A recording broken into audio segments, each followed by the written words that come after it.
You think brilliance buys respect? It buys enemies. Outshine your leader and you sign your own execution order. Loyalty is bait, visibility is the knife. You were trained to believe the workplace is a scoreboard. Perform. Win. Get rewarded. That belief is the first trap. Because hierarchies don't run on fairness. They run on territory. A leader is not a judge. A leader is a border patrol. Their real job isn't to recognize talent, it's to protect the throne. And the throne doesn't care how hard you work. It cares what you signal. Understand this. Power is not a trophy you earn. Power is a perimeter others defend. When you walk into a hierarchy with merit in your mouth, you're walking into a war zone holding a resume like it's armor. It isn't. In a merit fantasy, excellence is celebrated. In a territorial reality, excellence is audited. Not for quality, for threat. Your leader doesn't look at you and ask, how can this person help the mission? They ask, what does this person's competence do to my position? The moment your competence becomes visible, it becomes measurable. The moment it becomes measurable, it becomes comparable. And comparison is the seed of replacement. That's the lens shift. You are not an employee. You are a moving piece on a status board. Most men lose here because their ego wants the obvious win. They want applause. They want to be seen as the smartest in the room. That urge is childish. It belongs to a world where results are the only currency. In real power systems, perception is the currency, and results are just the receipts you hide until it benefits you. Here's the brutal rule that runs beneath every leadership structure. A leader will forgive mistakes faster than they forgive disrespect. And in a territorial hierarchy, outshining is disrespect, even if you didn't intend it. Because outshining isn't about your intention. It's about the emotional math in the leader's mind. If your brilliance makes them look smaller, you are no longer a team member.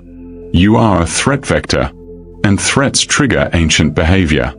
Not intellectual debate, containment, isolation, smear, starvation of opportunity, then removal. So stop romanticizing leadership as mentorship. Leadership is management of optics. A leader survives by controlling narrative. Who gets credit, who gets seen, who gets access, who gets framed as indispensable. The moment you start collecting attention that should flow upward, you are redirecting the river. Leaders notice when the current changes. This is why the good soldier loses. He thinks loyalty is protection. In power systems, loyalty is useful until it becomes leverage. The loyal man who becomes valuable enough to be dangerous is the most likely to be cut, because he sits close, sees patterns, and earns trust. That's not safety. That's proximity to the blade. You want the correct posture. Stop trying to be impressive. Start being effective in ways that make the leader feel larger. Your goal is not to shine. Your goal is to become a silent force that the leader claims as an extension of themselves. Like a weapon. Like a surgeon's scalpel. The scalpel is deadly, but it doesn't take bows. The surgeon takes the praise.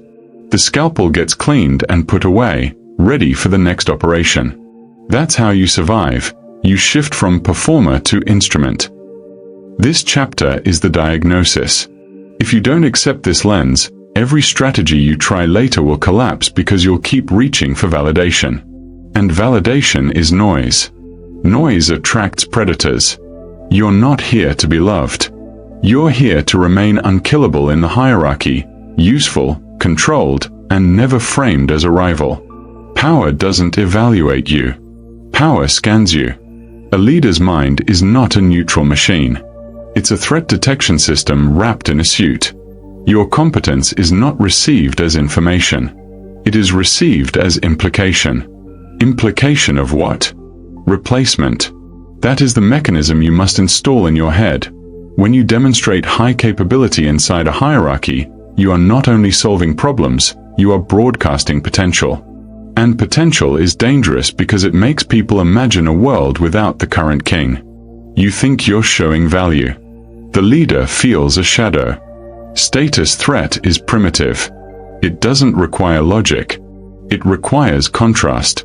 If your results create contrast, the leader's nervous system interprets it as loss of altitude.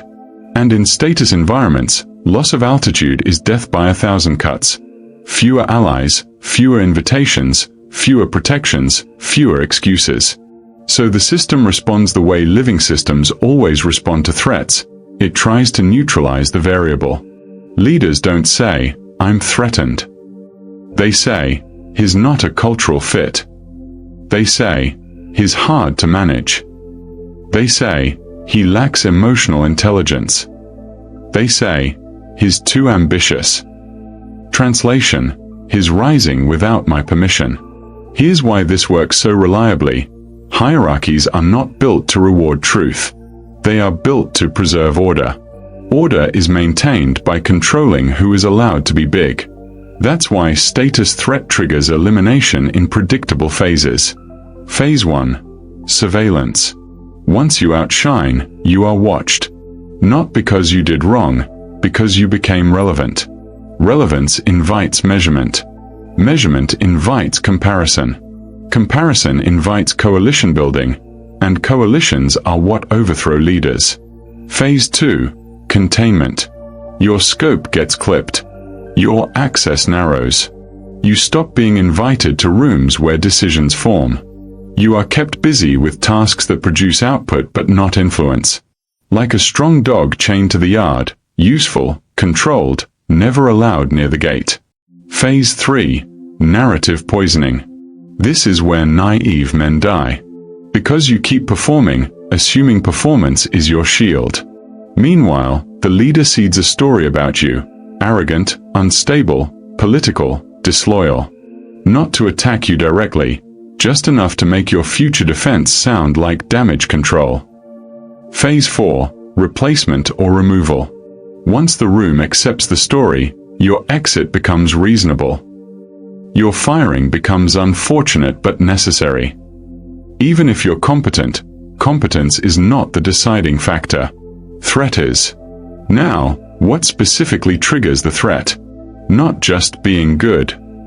Plenty of competent people survive. The ones who die are the ones who signal the wrong kind of strength. There are 3 signals that activate elimination instincts. 1. Competence plus visibility. Competence alone can be hidden. Visibility turns competence into public status. Public status creates alternative centers of gravity. That's a direct threat to the leader's monopoly on admiration. 2. Competence plus independence. If you can operate without them, you don't need them. If you don't need them, you can replace them. Leaders tolerate talent. They fear autonomy. 3. Competence plus loyalty to principles, not people. If your loyalty is to what's right instead of who's in charge, you're unpredictable. Unpredictability is poison in hierarchies.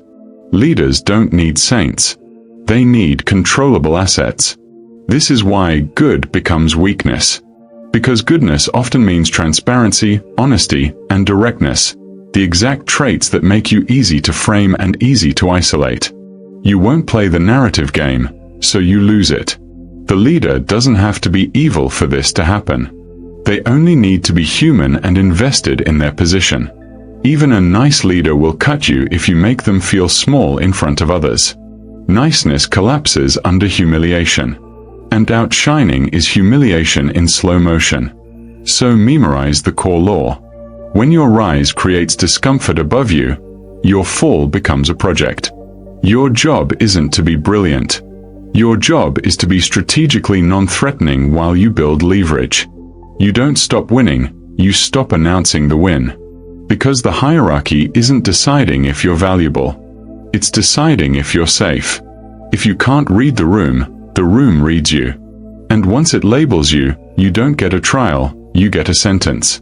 Hierarchies are not filled with people. They're filled with patterns. Archetypes. Predictable animals wearing professional language.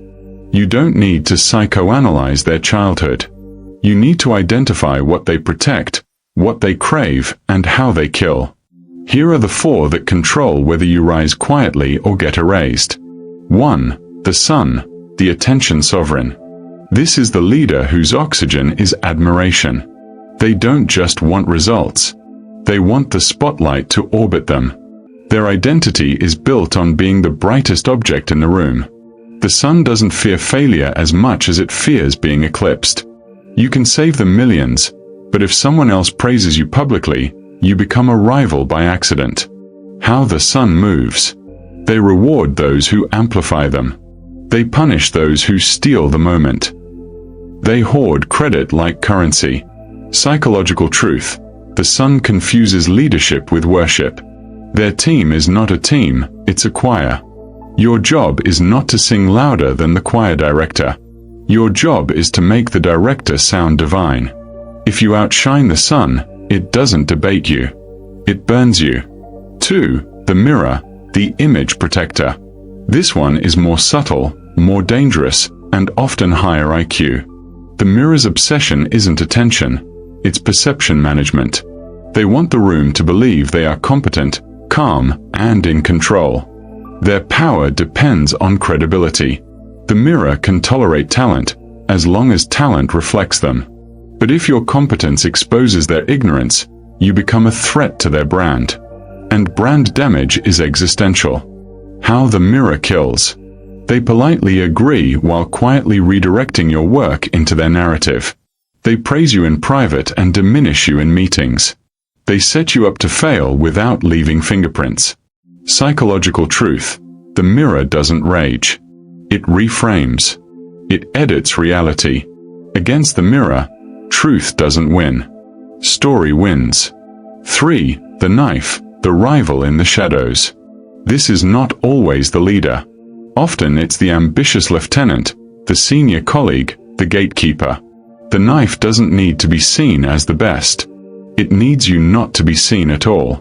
The knife's primary weapon is proximity. It hears whispers, controls access, manages who gets opportunities. It doesn't fight you openly because open fights create attention, and attention can make you sympathetic. It kills with paperwork, rumors, and concerns. How the knife moves. It flatters you to extract information. It offers help to create dependency. It frames your confidence as arrogance. Psychological truth. The knife enjoys destabilizing men who are too straightforward. Your honesty is fuel.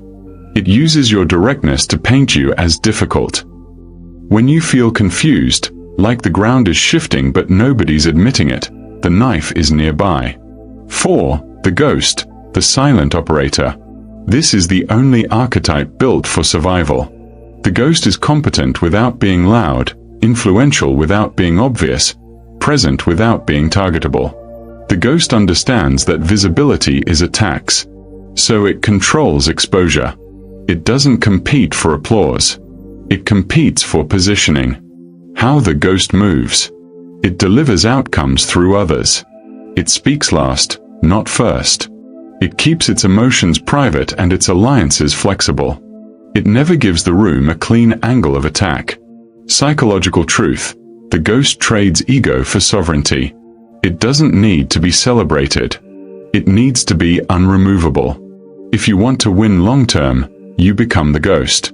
Now here's the critical part. Archetypes don't live alone. They form ecosystems. Suns collect mirrors to polish their image. Mirrors hire knives to remove embarrassment. Knives hunt loud performers because loud performers are easy prey.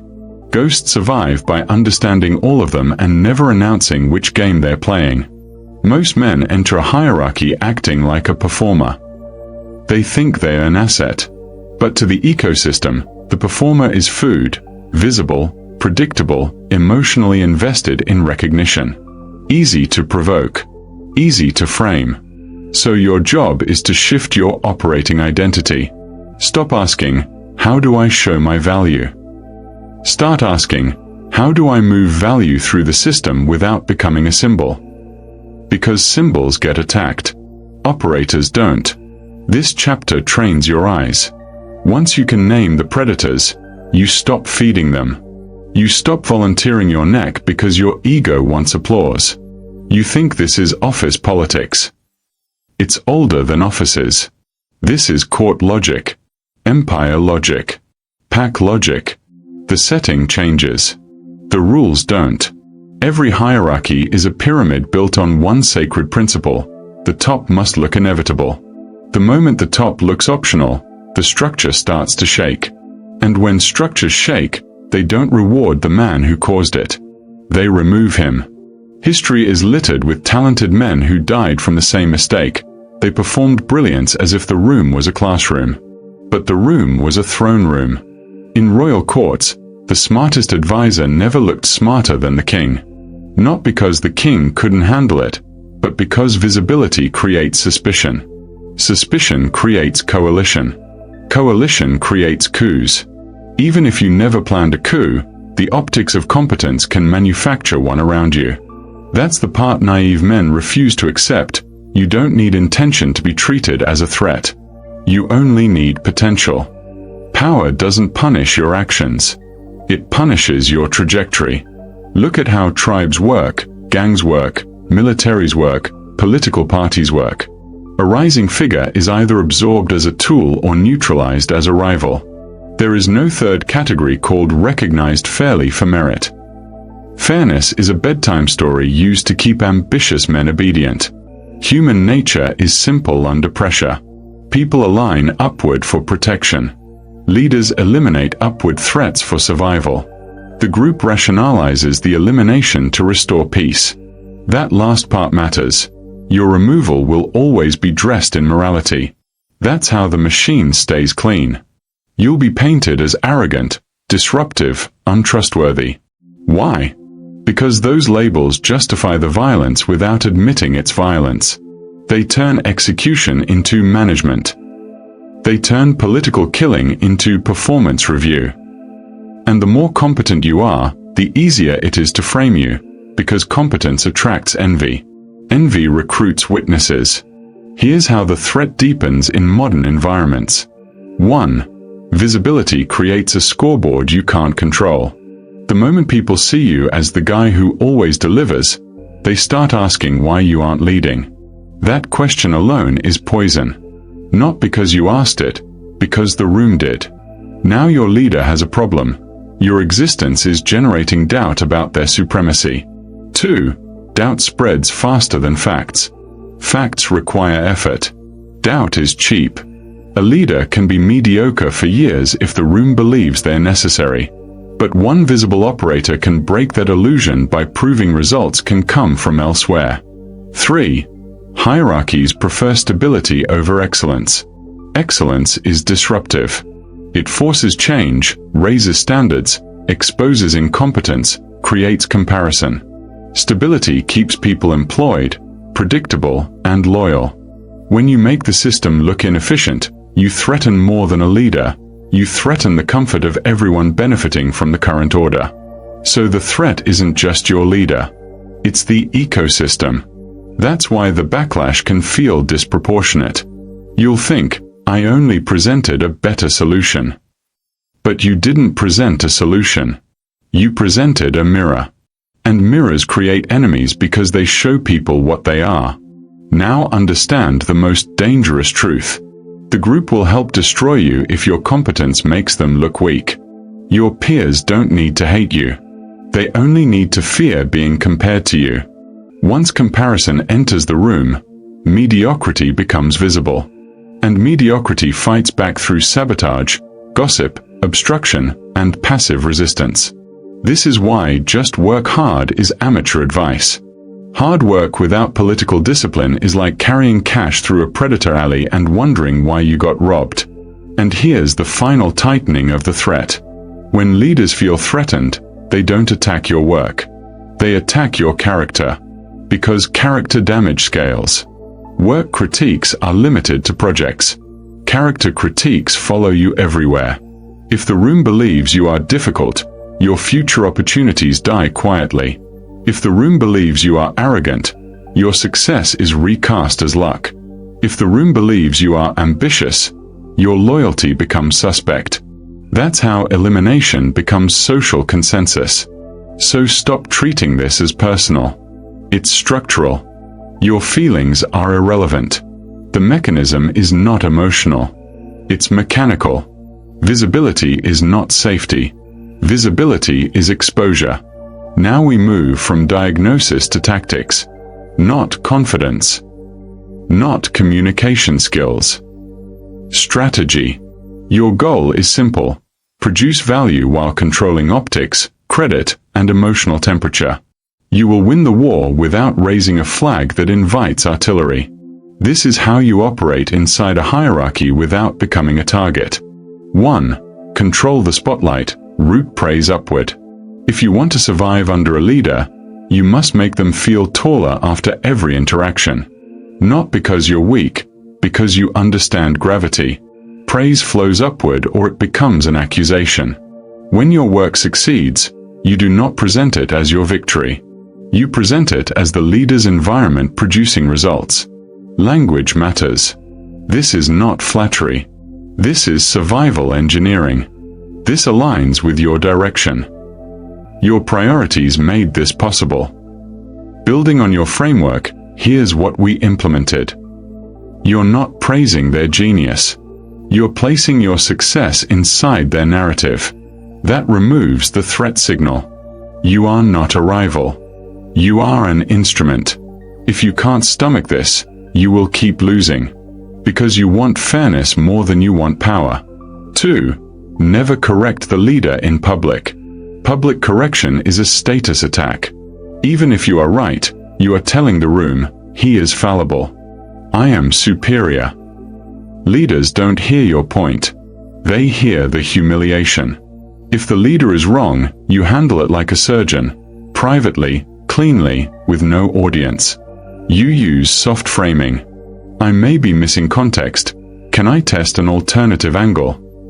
One risk I'm seeing. Do you want me to run a quick check? If we assume X, then Y happens. Should we pressure test it? The goal is to let them discover the correction as their own. You don't win by proving them wrong. You win by ensuring the leader remains unthreatened while the outcome improves. 3. Choose high leverage over high visibility. Stop volunteering for projects that are visible but politically dangerous. Visible projects attract credit battles, scrutiny, and enemies. The smart move is leverage. Projects that make you indispensable but not famous. Look for work that reduces recurring pain, systems, automation, process fixes. Work that gives you unique knowledge, data, relationships, vendor access. Work that places you near decision-making without making you the face. You want to be the man behind outcomes, not the poster boy of outcomes. Poster boys get replaced. Architects get retained. 4. Make the leader dependent without making them resentful. This is the knife edge. Dependence creates leverage. But dependence also creates fear. So you build soft dependence. They rely on you, but it doesn't feel humiliating. How? Provide options, not ultimatums. Build tools and frameworks that they own publicly. Make your contribution look like support, not dominance. You want them to think, he makes my life easier. Not, I need him to survive. The first creates protection. The second creates elimination plans. 5. Manage the credit economy. Give small credit, bank big credit. Most men either hoard credit and get killed, or give away everything and become invisible forever. Your play is controlled generosity. Give small public credit to peers and the leader to reduce resistance. Keep a private record of your contributions, emails, notes, deliverables, approvals. Ensure there are quiet witnesses to your competence, 1 or 2 high-status allies, not the entire room. You are building a shadow resume that protects you if the narrative turns. Because when the knife archetype strikes, it strikes through stories. Evidence is how you survive the story war. 6. Don't become the emotional center of the room. Men die because they want to be liked. They become the therapist, the comedian, the moral crusader. That creates a following. Following triggers threat. Your emotional posture must be controlled. calm, measured, unreactive, focused on outcomes, not gossip. A leader can tolerate a useful man. A leader cannot tolerate a useful man with a fan base. Fans are political capital. Political capital looks like future leadership. Future leadership looks like replacement. 7. Timing. Win late, not early. This is the discipline most ambitious men lack. They reveal their full capability too early. They sprint in the first mile. They force attention before they have protection. You don't peak in year 1. You build quietly. Learn the terrain. Identify suns, mirrors, knives. Build alliances. Collect proof. Create dependencies. Then escalate your visibility when you're insulated. Power is a game of timing. The man who moves too early gets cut. The man who moves at the right moment looks inevitable. That's the strategic response. You don't stop being competent. You stop being naive. You become a controlled weapon. You let the leader wear the crown while you build the infrastructure that makes the crown impossible to remove from your proximity. Because the end goal is not approval. The end goal is sovereignty, inside the system or above it. If you want power, something in you has to die. Not your ambition. Not your competence. Your hunger for recognition. That hunger is the leash. It's how hierarchies steer men who think they're independent. They don't have to control your body. They control your ego. They give you a stage, you perform. They remove the stage, you panic. That panic makes you sloppy. Sloppiness makes you easy to eliminate. So understand the brutal equation. The version of you that needs applause will always be manageable. Manageable men don't rule. They serve. This chapter is where you commit identity murder. You stop being the good man, the hard worker, the talented guy who deserves recognition. That identity is soft because it depends on external validation. And anything that depends on others can be weaponized by others. Your leader doesn't need to defeat you if they can starve you. And recognition is a nutrient. Starve the ego, and the man starts betraying himself, over-explaining, over-performing, demanding fairness, seeking allies openly, reacting emotionally. That's how the system marks you as unstable. So the first death is this. Death number 1, the belief that visibility equals value. Visibility is not value. Visibility is exposure. A predator doesn't fear the animal that's strong. It fears the animal it can't track.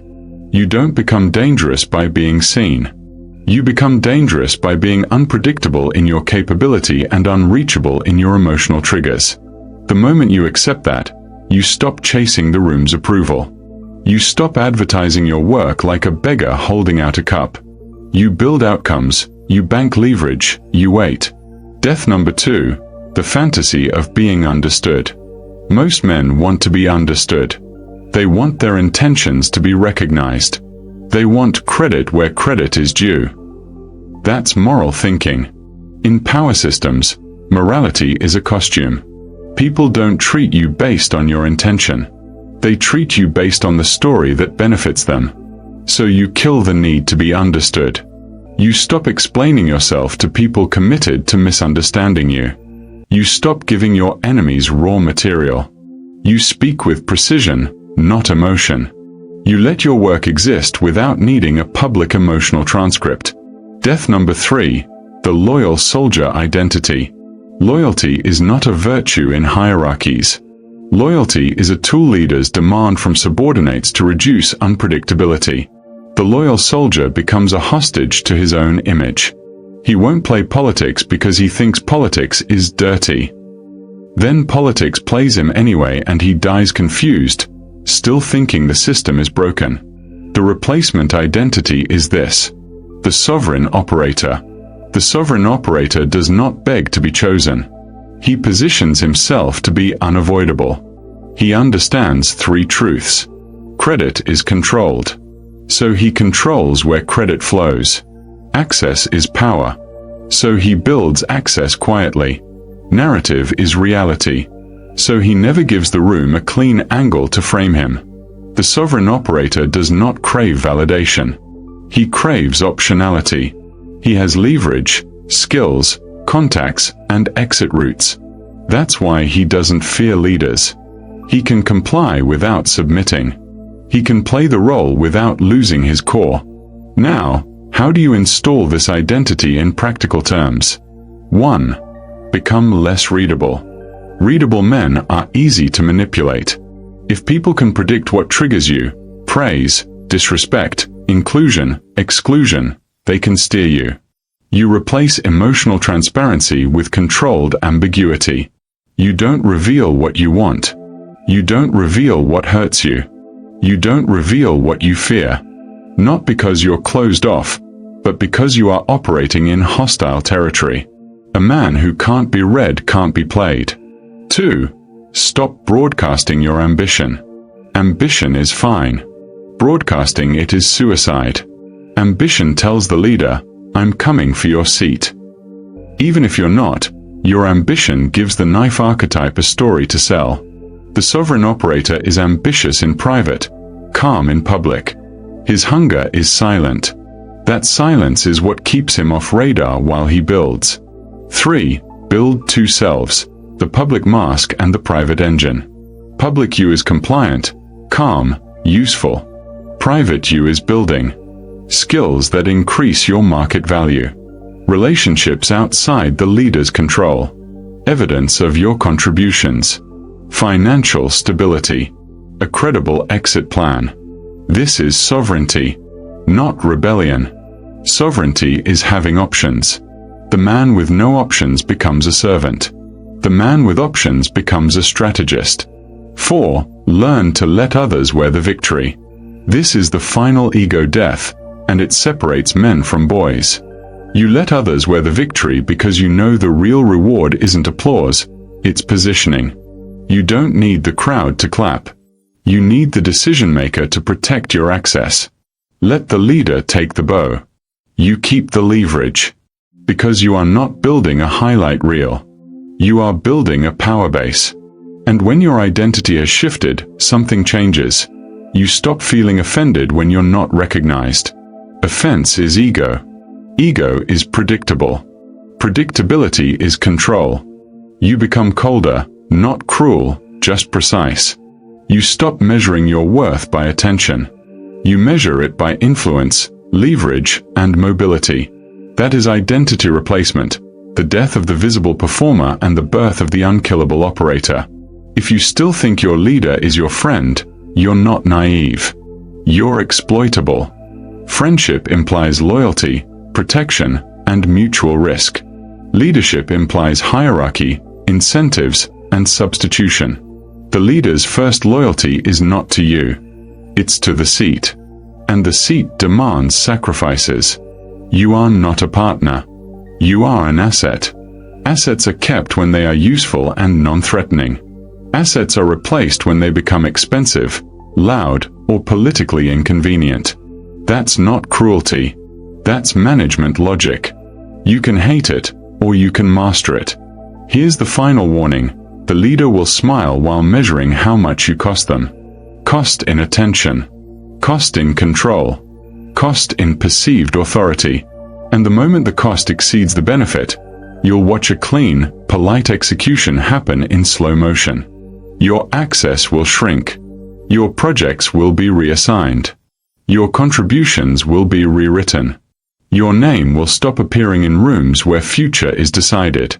You won't get a dramatic confrontation. Power doesn't like drama. It likes closure. It likes paperwork. It likes consensus. Most men only realize they're being removed when they're already isolated, when the allies have gone quiet and the hallway smiles feel colder. By then, the narrative has already been planted. And once the narrative sets, your defense sounds like desperation. So you need to think like this. You are always being assessed as either a tool or a threat. There is no neutral. Now, let's seal the lesson with a hard boundary.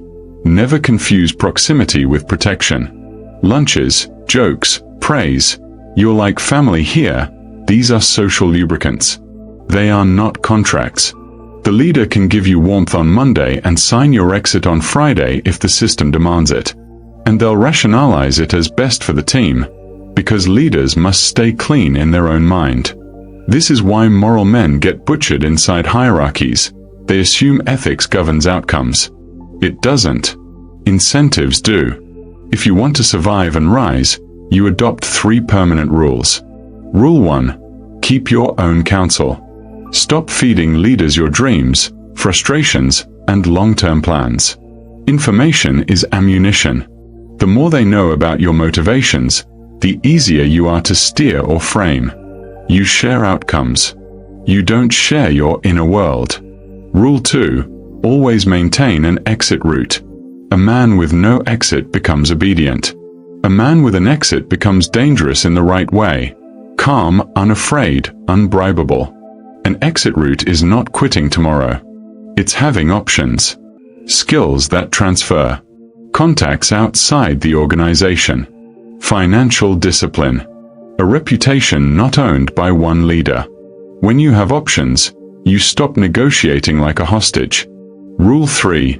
Never outshine without insulation. If you choose to shine, you do it with protection. Allies above you. Proof of value documented. A narrative already established in your favor.